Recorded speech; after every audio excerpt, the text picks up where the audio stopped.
Howdy y'all, I'm Katz, and today is going to be part 2 of shaping an amigurumi. So in part 1, we looked at 2 different ways to use short rows to bend our pieces. But today, we're going to be looking at a different method called patching. So what we're going to do is we're going to create a hole in our work, and then we're going to come back and patch that hole up to get this nice little angle. So like always, I'm going to give you the tutorial first, and then we're gonna go and have a discussion about it. This discussion is a little big. There's some things you don't wanna miss, so I would suggest sticking for it, but you know, I'm not your mom. But without further ado, let's get to the tutorial.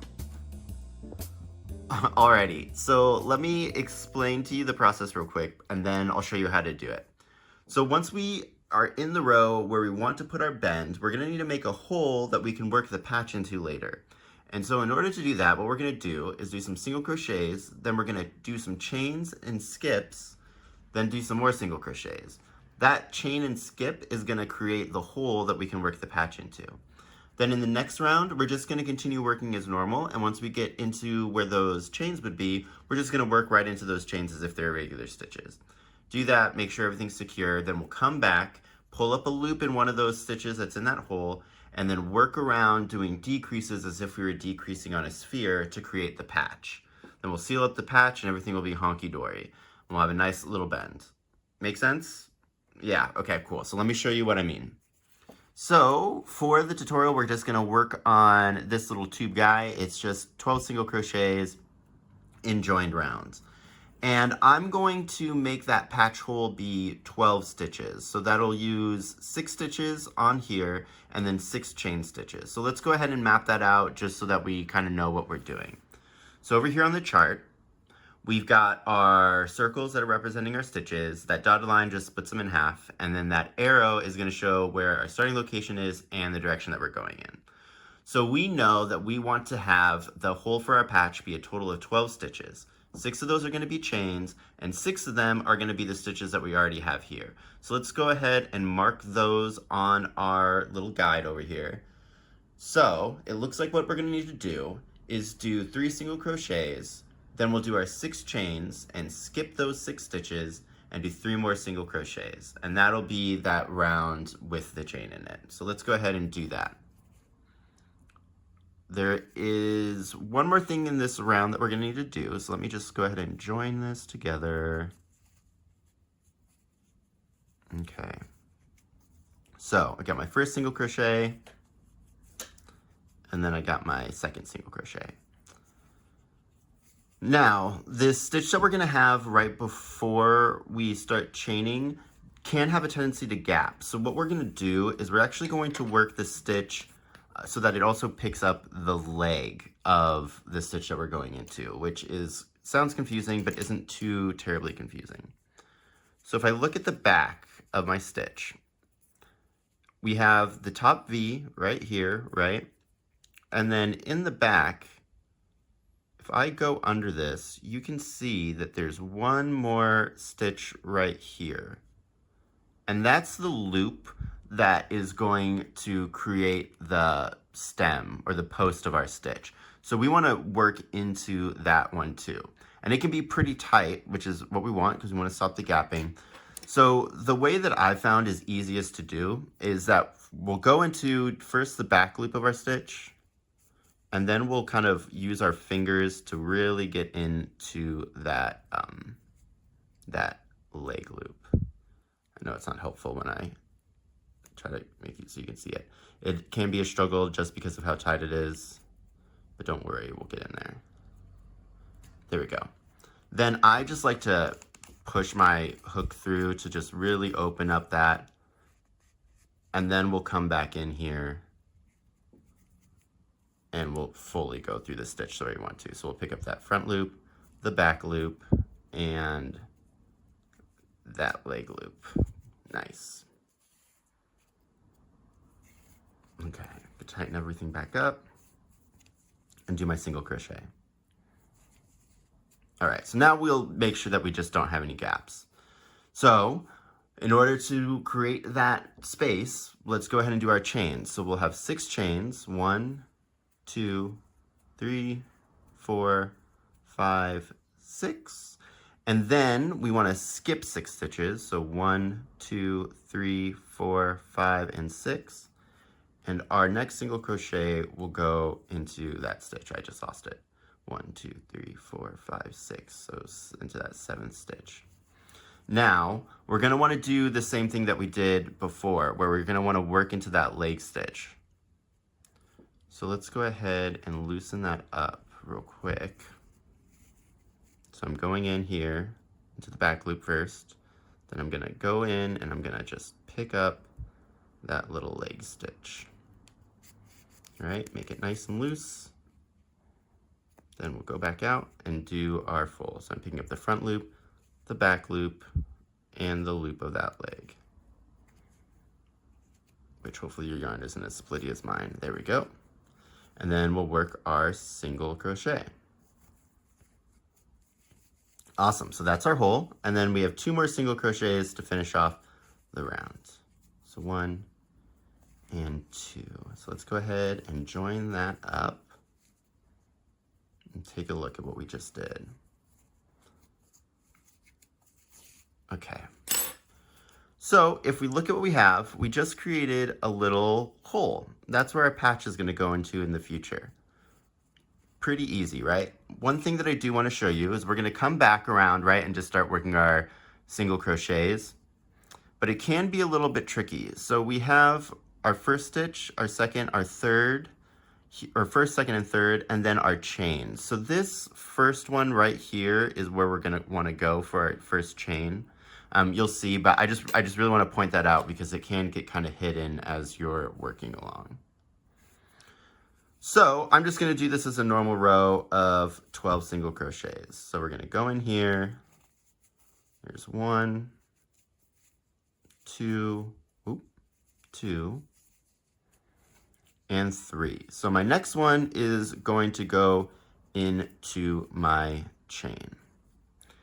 And so we pointed out before, that's the hole that we want to go into, but I just want to make sure that we all understand. So in our chain, we have these top 2 little V's, and in the back, we have a back bump. Now, in order to make it easier for when we build in the patch, we actually want to go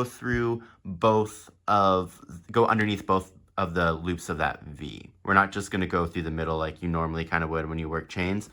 This is the same concept as working through the back bump, but we're just doing it on the other side. So you can think about it as we're just picking up that back bump, but because we're doing it from the other side, we're actually picking up those 2 loops, right? So there should be 6 of these. So 1, and these can get a little tricky to do just because they're chains and they're in an awkward position, but just kind of bear with it. Sometimes doing it in 2 steps, so going up through the first loop, then down into the next one can be helpful, as well as not working with your chains as tight as I did. All right, so there's 2.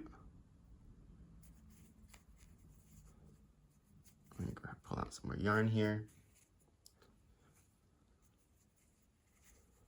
All right. You will also notice, let me get this third one in here and then I'll show you. Because of the way that the chains are kind of formed, when we do these single crochets, they're going to tend to want to hang out pretty far back on that stitch. Do you see that? So we're through this one right here, but you can fully see the top V of it. So don't get confused by that. It can be easier just to kind of look at the back and count the bumps. So let's go into our 4th one right here.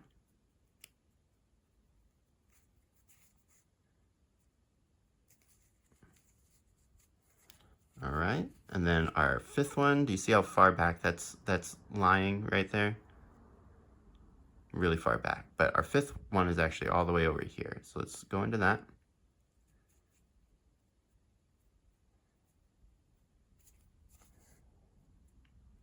Nice. And then our 6th one, which is going to be this guy right here. This one can tend to be hard to work into because the difference in tension between the chains and the single crochets is pretty intense. So just be patient and accurate. All right, so then there's 6. And then we'll work into the single crochets, which are going to be just right up here. So there should be 3 of those. 1, 2, and 3. Perfect. So let's go ahead and just join that again. Whoop. And there we are. So that's our first round that's going around those chains that we made. That's the round's one of the more difficult ones, the most difficult one, but now we're just back to regular crocheting. So we're just gonna go around and fill this out. Now, I'm just doing regular rounds. You might be having decreases up here, but I'm just gonna go ahead and finish off this little top leg of this tube, and then I'll be back and we'll work the patch. So I will see y'all in 2 shakes of a lamb's tail. All right, bye. All right, so I'm back. I just finished off this little tube, close it off at the top, and now we just gotta put in our patch so that we can get a nice bend across this little hinge. So all we're gonna do is we're going to pick up our yarn and then start crocheting around. So I like to pick it up as close to the middle as possible just because it makes it easier for picking up stitches. But as long as you don't start on one of the sides, you're fine. So let's go 3 stitches in. So 1, 2, 3, and then we'll pick up here. So I'm just gonna go in and pick up a yarn. I would say that pulling up a loop and going is gonna be better in this case than doing a standing crochet, just because you're less likely to have any gapping. So let's pull up that loop, chain 1, and then single crochet, catching that tail in there. Nice. Then I'm gonna catch that tail one more time for my second single crochet. Okay, so now we're at our corner piece. And in our corner piece, again, this is a place where gaps can show up. So we're gonna crochet both this stitch together with these 2 little corner threads. So let's take a peek a little bit closer at what we're actually gonna pick up. So here's the stitch. So I'm gonna yarn over, pull through a loop there.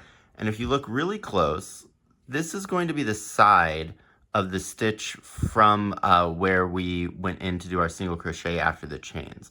So then I'm gonna pick up this, and then I'm also gonna pick up the actual side piece that's from the single crochet from the next round, and I'm gonna yarn over, pull through a loop, and then I'm gonna crochet both of those together. So let's look at that one more time to make it easier to identify those. So I'm going to go through the stitch as normal, then I'm gonna insert my hook into the side and into there, and then I'm gonna yarn over and pull up a loop. So let's see that in practice. Okay, so I'm at my corner stitch. I'm gonna go in, yarn over, pull up a loop. Then in my side stitches, I'm gonna go into my side one right here. And then I'm also gonna go into the other side stitch. And then I'm gonna yarn over, pull up a loop. I'll have 3 loops on my hook, and then I'm gonna yarn over, pull through. Awesome, and that's gonna really reduce the amount of gapping that we're gonna have.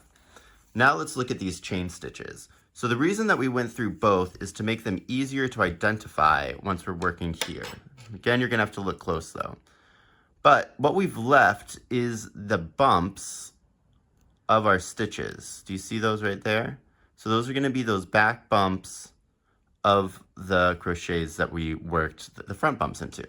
So we should have 6 of those. If you ever get lost when you're doing these, the best thing is to find one of the stitches, whether it's one of your standard crochets or one of your chains, and then work backwards from there to count the stitches and identify where you should be working. It's just a little crochet hack that you should have. So our first stitch is gonna be right here, this one right there. And these might be a little tricky to get into, but again, patience and accuracy. So there's one chain. There's Billboard's top 100 2 chains. Got it. Chain number 3. My tail's starting to get in the way. Again, let me show you how I'm being able to identify these. So when I look right here at the top, I see that bump, and I know that that bump is where I need to go because that's the bump from that chain. It's a little bit easier to see those bumps right there. So I just did 3, so this is chain number 4.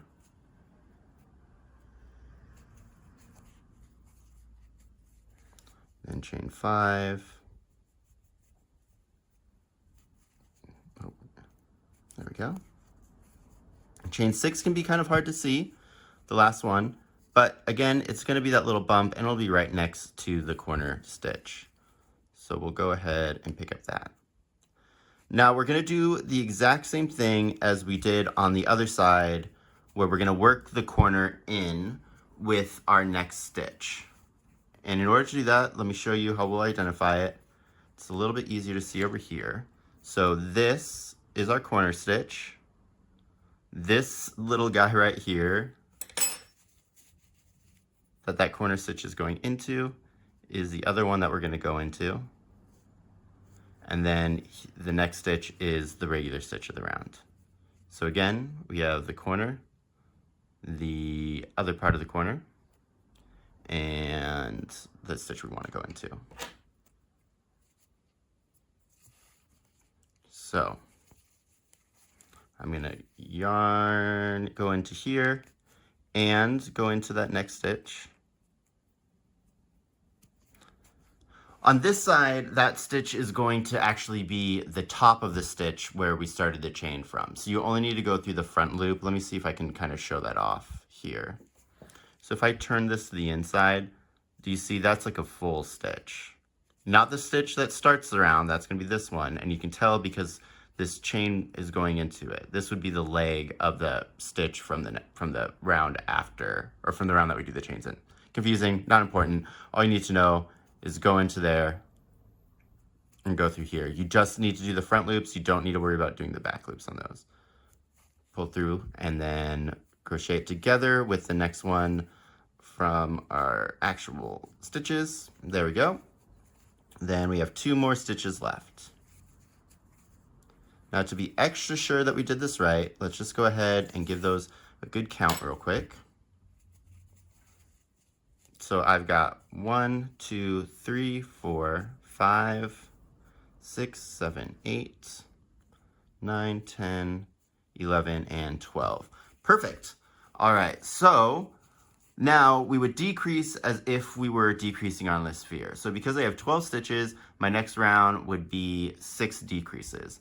I'm gonna go ahead and stuff this guy up now just because it's going to be so much easier to do so. Depending on how your project is, wherever you're actually doing this technique in, you might want to change the way that you're stuffing. So I finished off this tube and stuffed it up just because it's easier, but it might actually be best for your project to only work a few stitches up, then go ahead and start working on the patch.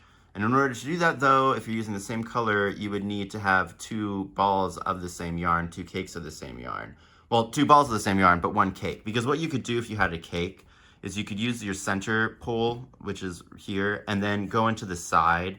And let's see, where does this guy? There he is. You could pull this off and start working from the side so that you don't have to cut your thread from the top and reattach it. Just something to keep in mind. Check out the cake video if you need to know how to make one. But just a little quick tip. All right, so let's fluff this up a little bit and I'll get it into the next side over here.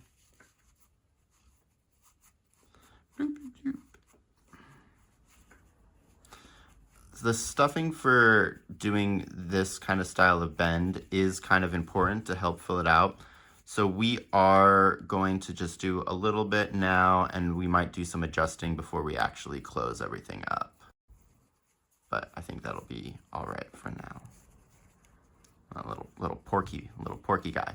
All right, so let's go in and we'll just do we'll join the round and then we'll do our decreases as normal. Loop. Okay. So next stitch, just finish off this row by joining it. Okay, so then I like to do invisible decreases. So I'm just going to do 6 of those around. Because again, remember we're doing this like a sphere. If that first row was what? 18, then we do a single crochet and a decrease, then we do a round of all decreases. Remember, just decrease as if decreasing for a sphere. So there's 1. There's 2.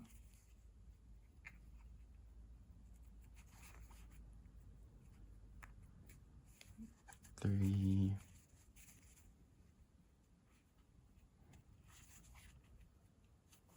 4.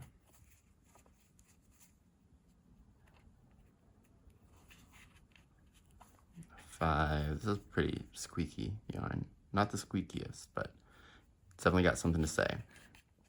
And 6. All right. So that looks good. I'm going to go ahead and join this now too. Which this part can be a little tricky. So I got my join, my chain. Here's my first stitch. All right. So I'm just going to join that. And we're going to close. So I'm just going to cut and leave a tail. So now let's go ahead and play with this and fill it out. We should be getting about 145 degree angle, or sorry, 135 degree angles, which just looks about like what it's giving us. So now we just want to kind of fill out this bottom part so that it reflects that. So let me get a little bit more fluff. And we'll just shove it right in there. It needs to fill out a little bit on this side. This is one thing with this technique that you kind of need to be aware of, is the stuffing is going to matter, and your displacement or your dispersal, there we go, the dispersal of that stuffing is going to matter as well. But I think that feels good. I think that looks good. What do you guys think? Yeah? Yeah? Okay, cool. Now, closing. So we're going to close this using a different method than normal. So most of the time, and I think I've also said, what you do is you would go through all of your stitches and then pull tight, but that has the tendency to leave a little bump or like a little nipple. So let me show you this other closing technique, which is my new favorite now. But so we have our first stitch and our second stitch. What we're going to do is we're going to work underneath 2 stitches, but only the back loop. So I'm going to go into the back loop of that first stitch, and then I'm going to come up through the back loop of my second stitch. Got that? So into the back loop of the first, up through the back loop of the second, and that's going to be my first pull through. Now I move on to the next one. So I'm going to go down into the back loop of that stitch, up through the back loop of the next one without all the stuffing, maybe with a little bit of stuffing. And then pull through, and one more time. And that's it. What this is going to do is it's going to create almost like a purse string kind of effect, where once we pull it, it's going to pull those stitches in onto themselves, thus getting rid of the little bump. So I'm going to push that stuffing down a little bit and just give it a nice tug. It's going to cinch everything together. It's going to look a little bulgy right now, but then I'm just going to go in through the center. It focuses, and then we'll just put the needle through and pull out to one side. Pull it a little taut, give it a cut, and then kind of work it out. Get that stuffing in where it needs to be. Give it the old The old razzle dazzle, the old little twist. And there we go. That closure looks really, really nice. So you can see a little bit of where the stitches kind of change their location, but overall you have a pretty seamless looking bump and a really, really strong angle. Like it really wants to hold this shape. So if you're here for the tutorial, now you know how to do a patch. Please comment, like, and subscribe. But there's a lot of things. Oh, I got a package. All right, sorry about that, I'm back. That's actually yarn for the crochet along, so that's kind of fun. But yeah, what was I saying? Pretty seamless looking join. And then because of the way that we did those corner stitches, we don't really have that much gapping, which is exactly what we want.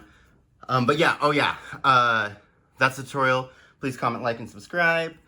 There is kind of a lot of things to go over, so I would suggest staying along for the discussion. But yeah, I'll see you there. Bye. All right, it is discussion time. And overall, I really, really enjoy this method. I think it gives us a nice sharp inner angle and a really good curve on our outside angles. If we compare this to the two short row methods that are achieving the same angle, you can really kind of see the difference. So these short rows have a really smooth inner angle, and I would say bumpy exterior, whereas here we have a nice sharp inner and a nice smooth. The bumps here are caused just by the nature of short rows. There's really no way to get around it. And that's kind of one of the main reasons why I do really like this method. There is something to be said though, if we do look, we have two different stitch patterns, right?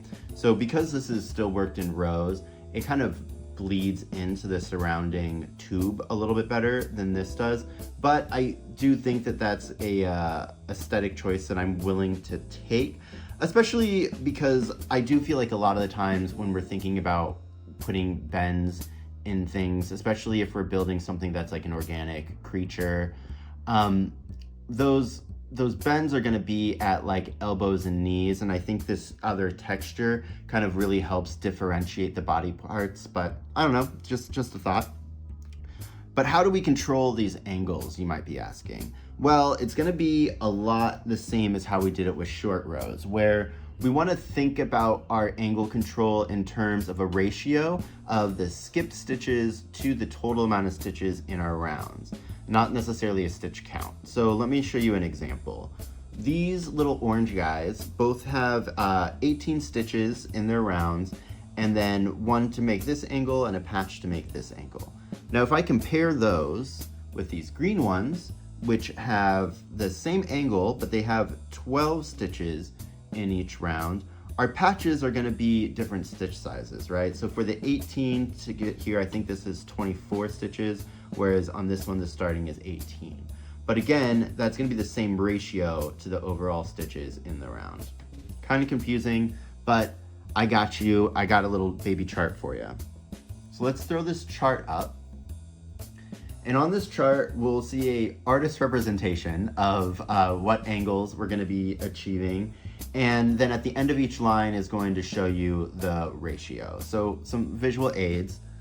This would be a 1/6 ratio. Over here, we've got our 1/3 ratio. Here's gonna be our 1/2. This is what we did in the tutorial video. Here, we're gonna be at our 2/3, which is gonna be about a 90-degree angle. Here, we're gonna be at our 5/6, which is gonna give us about a 45-degree angle.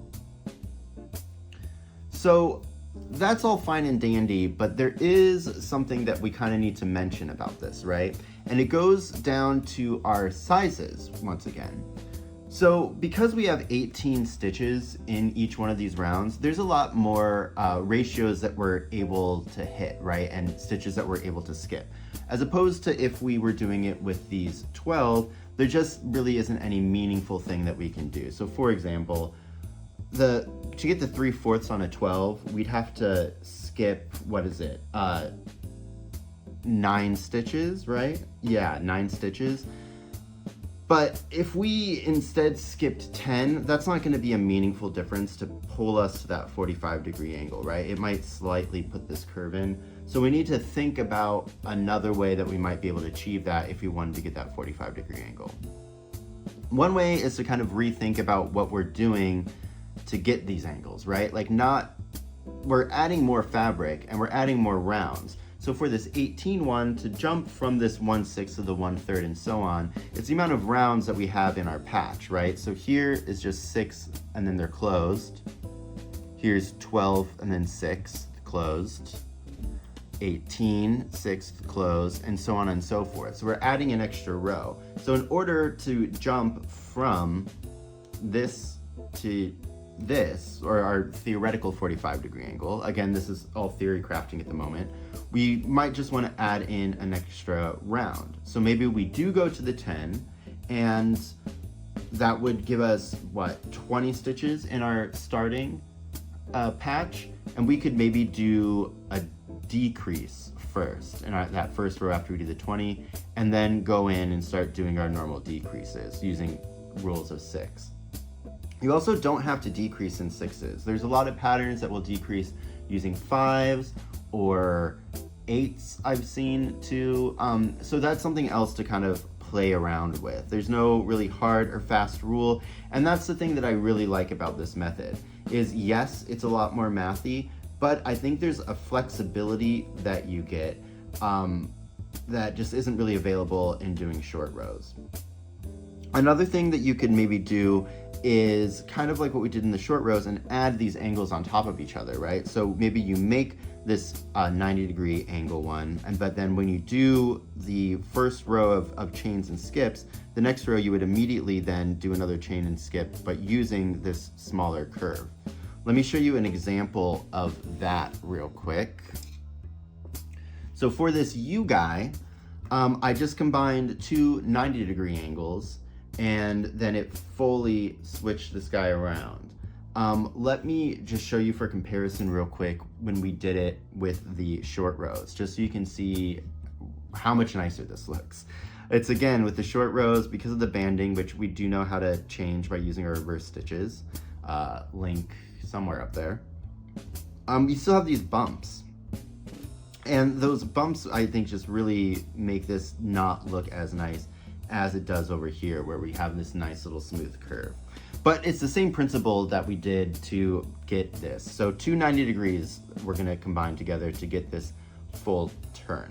And the way that you would do that is when you'd work up to get to your first, because this is 18 stitches, we would skip, how many would that be to get a 90 degree? 12. So you would do 3 single crochets, chain 12, skip 12, 3 single crochets. Then in the next round, you would do the exact same thing. You would do 3 single crochets, then chain 12, skip 12, 3 single crochets, and then in the next round, you would continue working in your next little leg guy. Then when you would come back, you would start, and if I hold this up to the camera, you can see the 2 circles. You would start building in your first circle, finish that off, then you would go into your next circle and build that and finish that off, and then you would get that curve. So that's another thing to kind of keep in mind, is we can combine our patches together to create these nice little curve boys. Now, one other thing about construction, I told you this discussion was going to be kind of technical, that we want to kind of keep in mind is where we're placing the stitches, right? Idealistically, we would like to keep the same amount of stitches on each side. So I'm gonna show you some hypotheticals here just to make this a little bit easier to explain. So on this one that's 18 in the round, let's throw this up real quick.